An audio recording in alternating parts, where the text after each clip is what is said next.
All right, Justin, I know you are so excited to be back doing media. So excited you decided to get involved in Corey Baird's media scrum. How does it feel, though, to be back in the mix, back in training, feeling good again?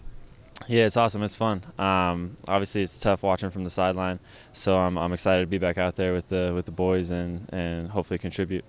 And when you're dealing with an injury where you're not taking part in practice, you can't play in the games, is there a little bit more thought going into how can I have an impact when I am back in the game and watching games from that perspective of kind of picking it apart and saying this is what I would have done, this is what needs to be done?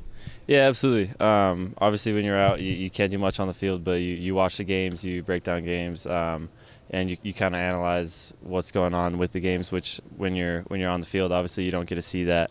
So it's been tough, but again, learning experience, and we go forward from here. What do you see? What did you pick up that you can talk about without giving away the farm while you were out? About our team. It's been tough just because, again, of all the red cards. So we haven't been able to play with the full 11 and how we want to. But it's cool to see how we adapt when we do go down. We get in our block and we defend with everything we have. So hopefully once we have a full 11, we can put a game together and get some results.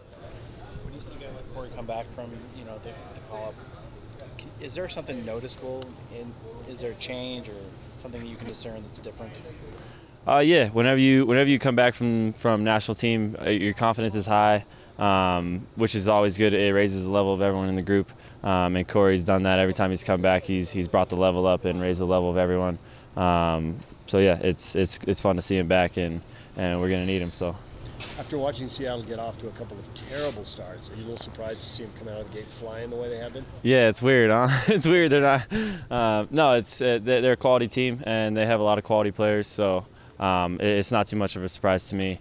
But again, the last two seasons they started off shaky, and it seems like they're in mid-season form already. So we're gonna have to match their energy and match their style. What's some of the advice that you've given? I mean, now you're considered a vet on this team, and then guys from the academy like Tate Schmidt, Eric Holt, getting their first start. Have they come to you for any advice? Do you offer any? How do you help some of the younger guys now? They're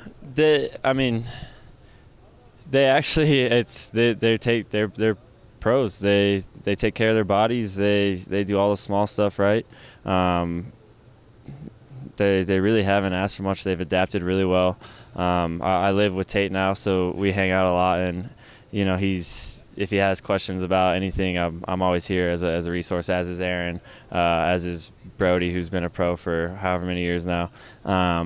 But he's a professional, and as is Holt. So they came in with the right mindset, and they've both been performing in the games that they've played in. So I'm proud of both of them. Is it a bit surreal to have this many guys from your time at the academy now in the first team with you? Yeah, absolutely. But I mean, even back in the day, in my head, I knew this was going to happen. I knew the quality we had in that academy team, and it's credit to Deloy and the academy here, the system they've built, and that's gonna be commonplace. Do you check in on the guys in the academy now? Do you have a relationship ongoing? A few of them, yeah, and a lot of them train with us every once in a while. So I keep up with those guys, and again, a couple of them have signed for Monarchs and whatnot. And it's cool to see them progress and keep getting better. Seattle's changed a little bit. I mean, they do still have some familiar faces there, but Dempsey's gone and Jordan Morris is back after a year with an injury. How much has that changed what they're doing in their attack? Yeah, they have a lot of dynamic players. They have Ladero, who's one of the best 10s in the league.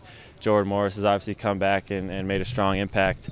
But again, when you take out Dempsey and you replace him with another quality player, not too much changes. They have good movement. They have players who can make plays, and just as Dempsey did.